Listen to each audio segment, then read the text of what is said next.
Hello there. Good morning, good afternoon, good evening, wherever you are. I'm Ryan in Singapore. Welcome to our mindfulness practice. Today's topic is reconnecting with your why. So, why are you here? And every time I say that, it always makes me want to say, I don't mean in the existential sense of the why are we here question. The why are you here? Why have you chosen to join this live event, for example? What's your intention behind this? And then maybe a bit farther into this as we go today is why are you building these good habits? Why are you building helpful habits? It's certainly a lot easier to just stay doing the same thing that you've always done and not do the difficult things, right? It's a lot easier to sit on the sofa and watch TV than it is to meditate. It's a lot easier to relax instead of going to the gym. It's a lot easier to eat all the unhealthy food than to eat something that's good for your body. Why?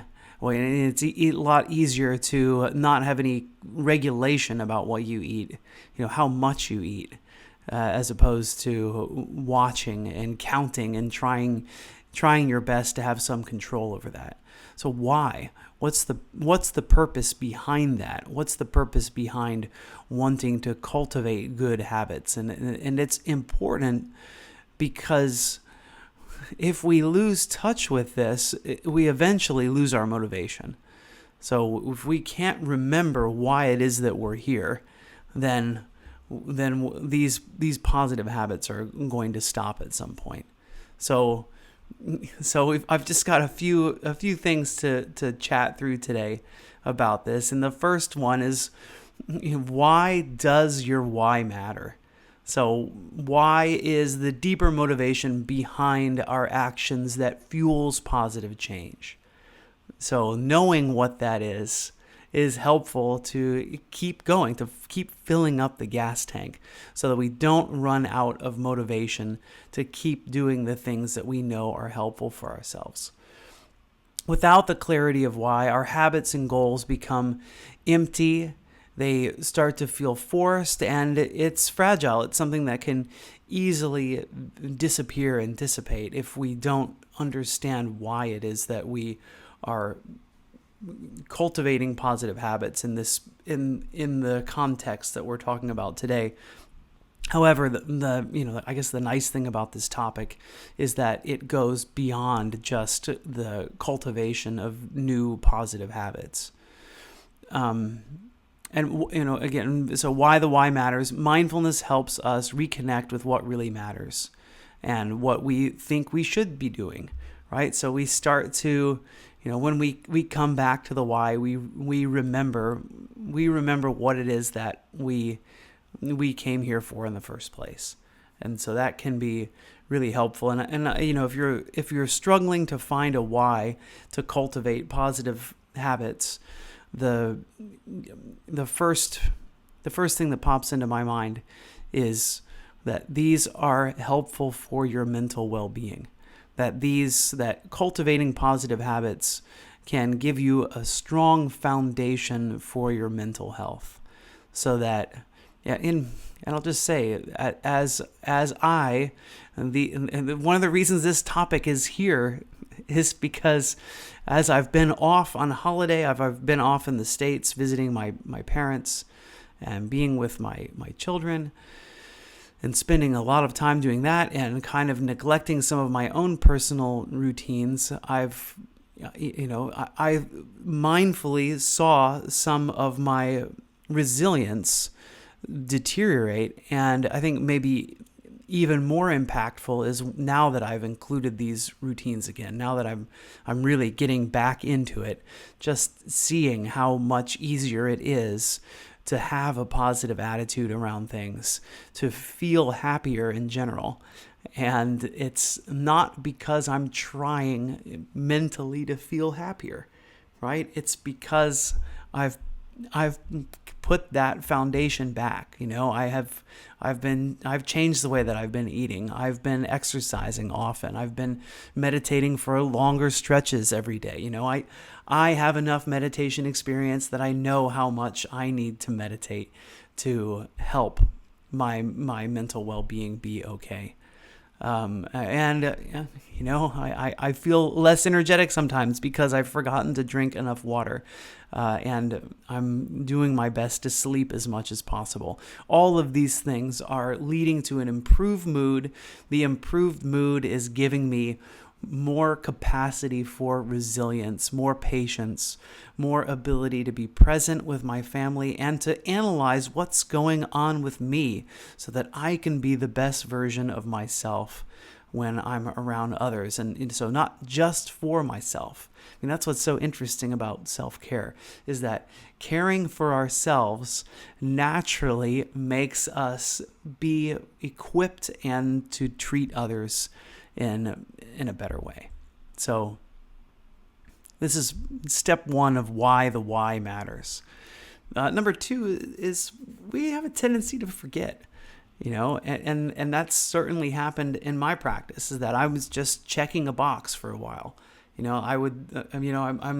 I'd see the insight timer, consecutive days of practice, ticking up and up, and I would, and by the way, the disclaimer is I like that. I do like that. I'm happy that exists. The consecutive days tracker. I think that's really helpful to keep me motivated. But if that's your only motivator, you're probably going to get burned out pretty fast. So connecting to the reason why you're doing it, the deeper reason, more than just checking the box and making sure that I've done my meditation. When I was just checking the box, I do remember, and that was, the last time I remember that was a couple years ago. Just being lost. Like, why am I doing this? What is this? What benefit am I getting? I'm seeing a kind of stagnation.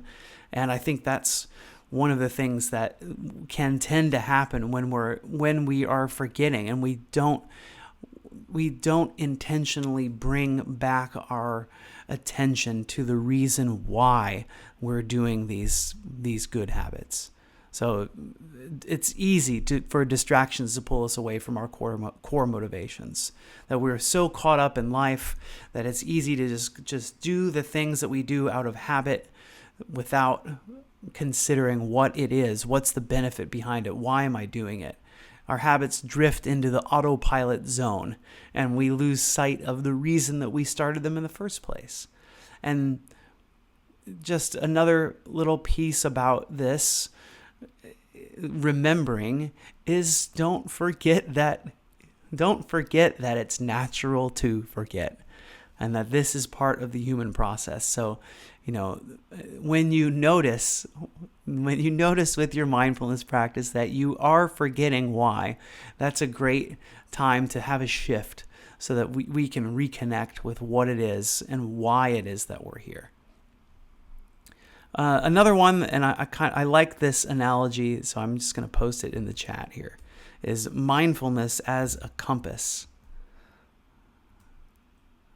So mindfulness helps us to remember why we started. It helps us as well to return to our intention, right? And when we connect with our why, we get new energy and fresh meaning for our actions. But, what it helps us to do is get this kind of orientation back in our time of uncertainty. And I like the compass analogy because it doesn't tell us the destination, right? We don't know where we're going to get. And I think that's a really important thing to know about our mindfulness practice, is that that the destination isn't as important.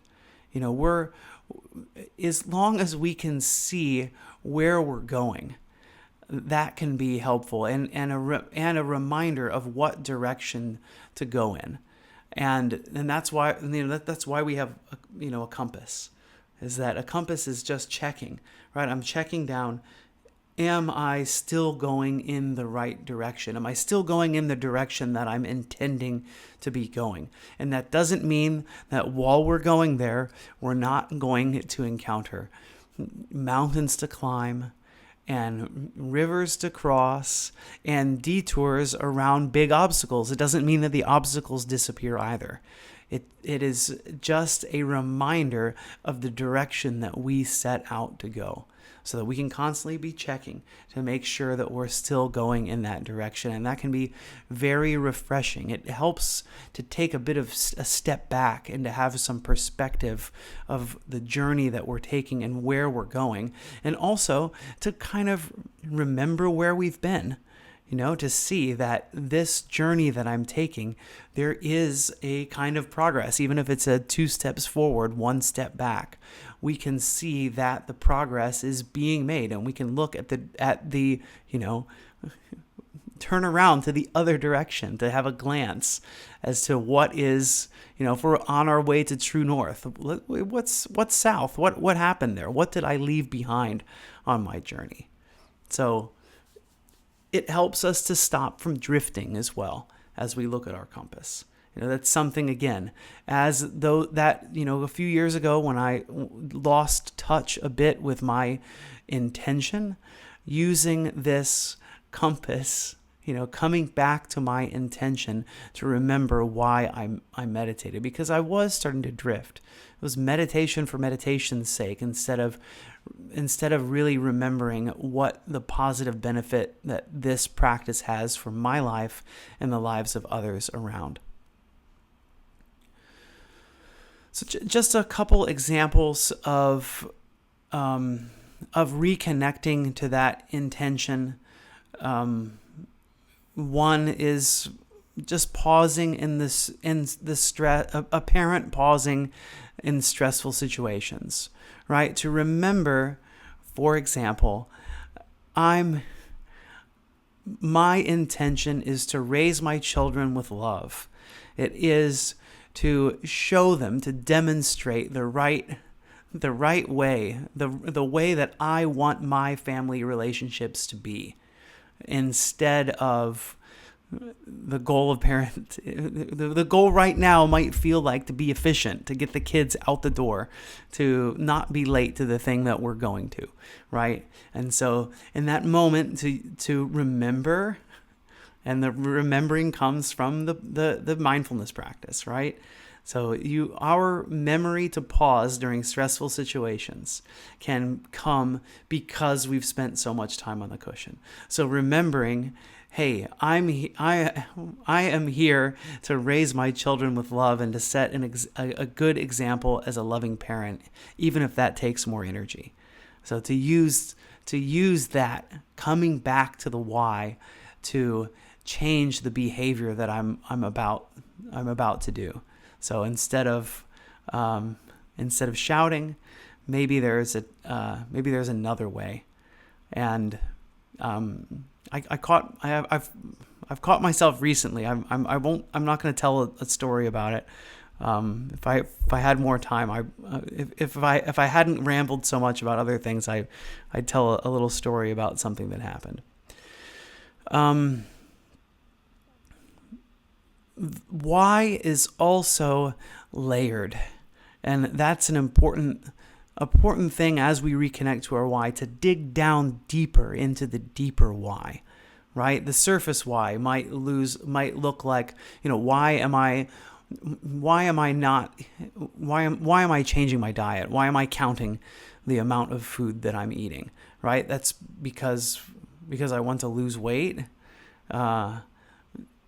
What's the deeper why behind that?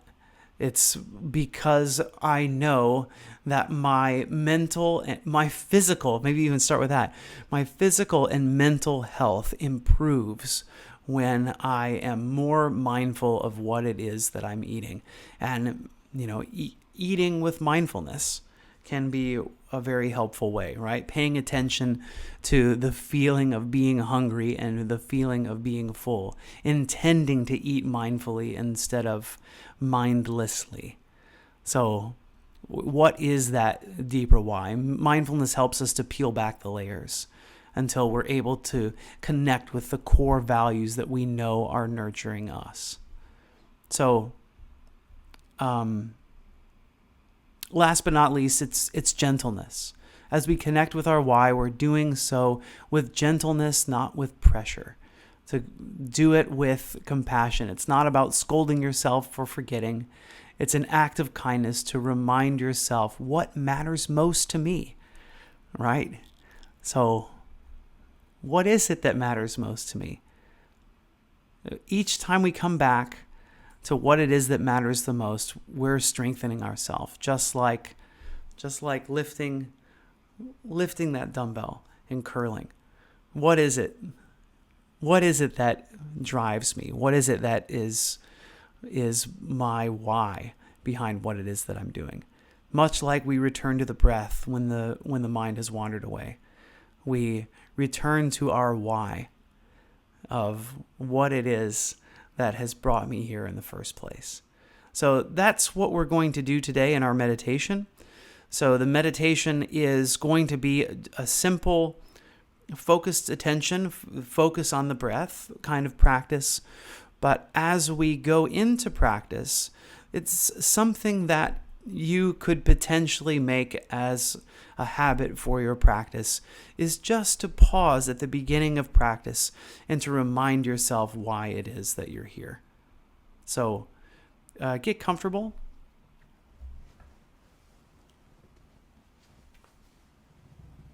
And so that's how we will start out today. Before we get into the focus time, is just to have a moment to orient ourselves, to pull out our compass and to see which direction is true north. So just take a moment to settle in to your meditation posture.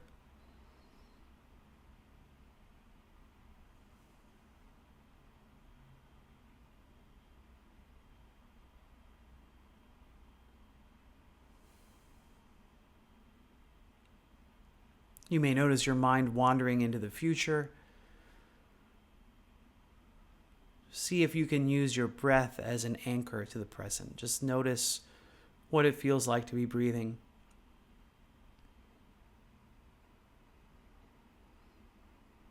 And let's take a few moments and elongate the breath.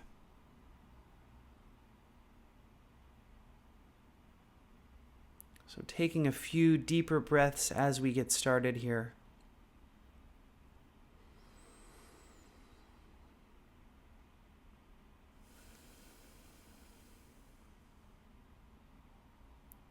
When you breathe in, see if you can really stretch out your diaphragm.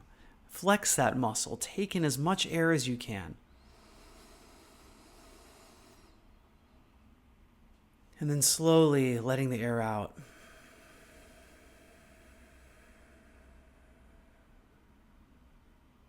Then pushing all the air out of the lungs. And then again, breathing in.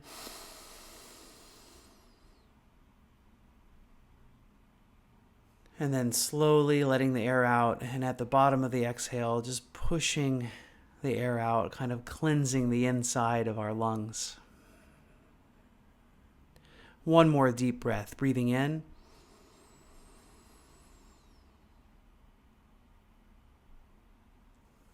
And then breathing out.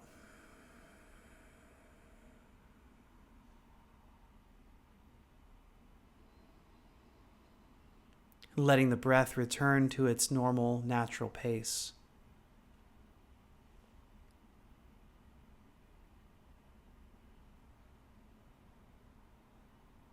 And so, what is your highest intention? What is the reason that you're here today? Why are you joining this meditation at all? Seeing if you can connect into that, and perhaps instead of, maybe you don't have that. Maybe you search for that and there's nothing there. So what could be potentially helpful is just a gentle visualization. You can imagine holding a compass. Notice how it's always returning to north.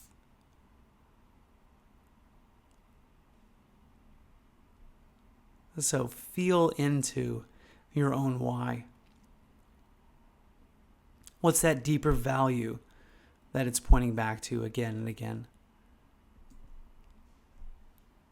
No matter the weather in your life, no matter the mountains, the rivers, the detours, the obstacles,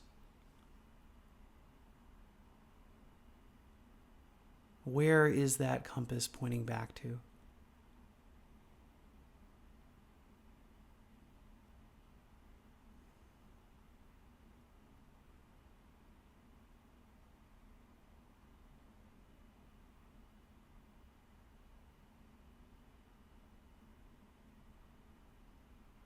So as best you can, settling in on your intention for practice, remembering why you're here, remembering that direction. And it doesn't have to be the same every single day, right? That's something that actually can cause stagnation as well. As if you have the same default intention every single day, you might start to lose your focus as well. You might start to lose a bit of motivation. So just knowing what is it that's drawing me to my cushion, to my meditation practice right now.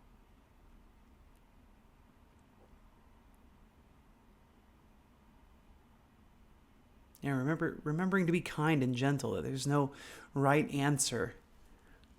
Again, that forcing there to be a right answer can actually diminish the effectiveness of discovering the why.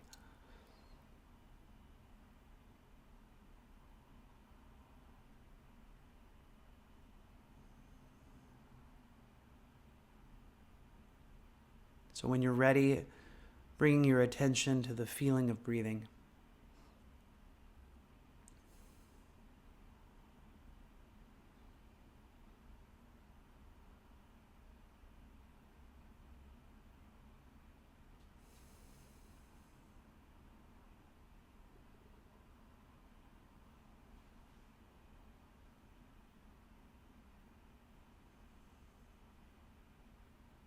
Where do you notice it?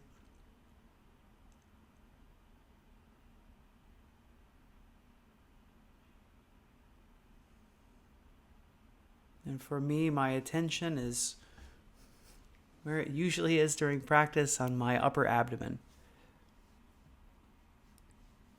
So just above my belly button, I can feel my abdomen expand and contract. This t-shirt that I'm wearing, I can feel it gently brushing against the skin as my belly expands on the inhale and contracts on the exhale.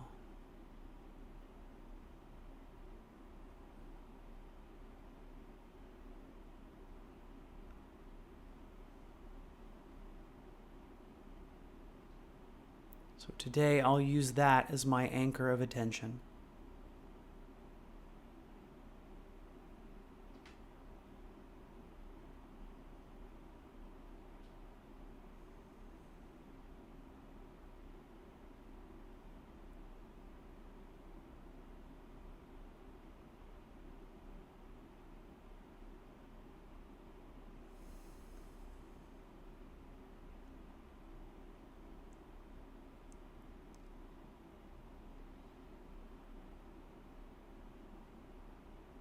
And I'll encourage you also to find some anchor.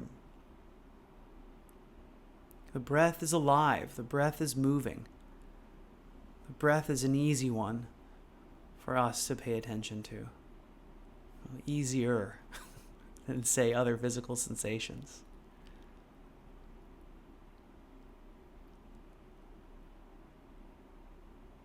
You could notice the nostrils. You could notice the chest. Somehow discovering and rediscovering moment by moment that I am alive and I am breathing.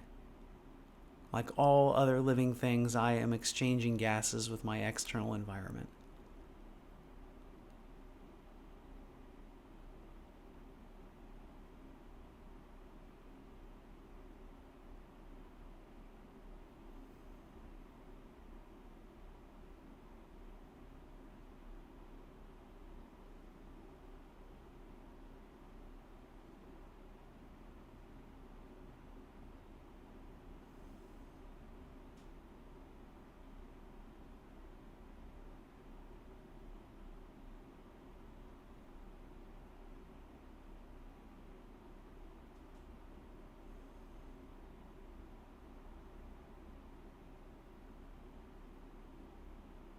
If the mind happens to drift, it happens to wander, it starts to move into the future or the past or into fantasizing, or sounds around you are distracting you and activating the mind.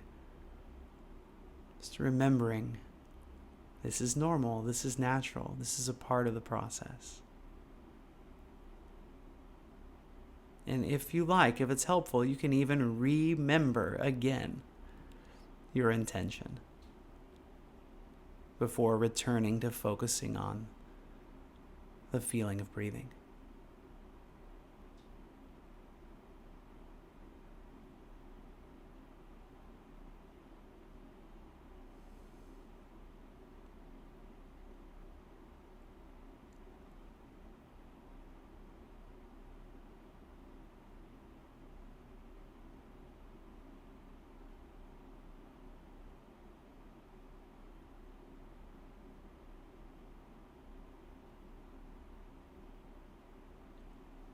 And so today, I'm going to have a bigger space of silence. So just kind of preparing you for that. Just do your best in these next 5 to 10 minutes to just stay focused on your own.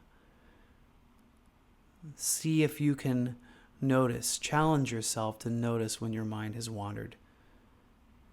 And kindly remembering, you can bring your attention back to the breath. So we'll start this period of silence now.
Congratulations on making it through this portion of the meditation. Yeah, we'll close this practice with 3 rings of the bell.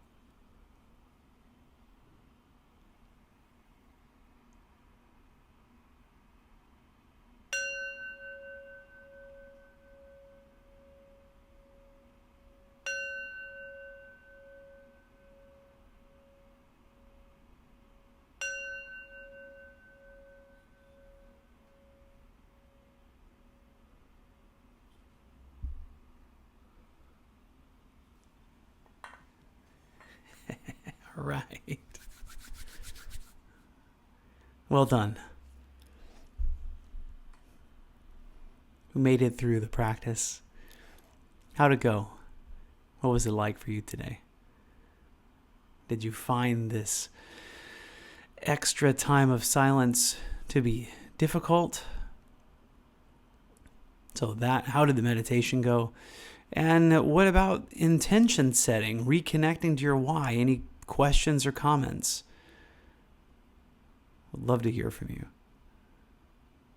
Thanks, Jean. Thanks, Alexa. Hi, Laura. Welcome. Great to have you here today. I needed the rest, says Alexa. And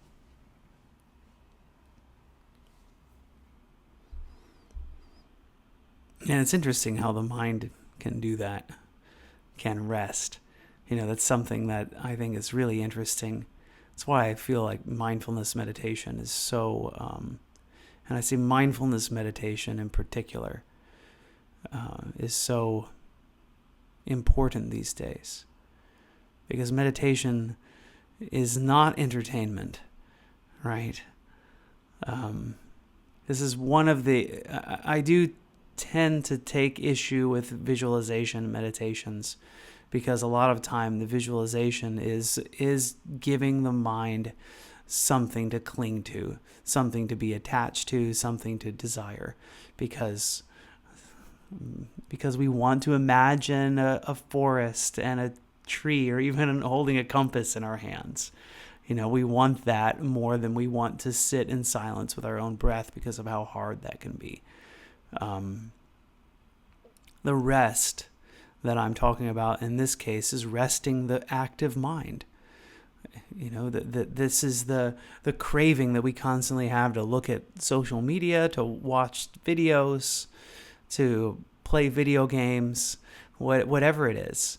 There's always some kind of interaction, especially as the mind these days has been conditioned to want to constantly have interaction.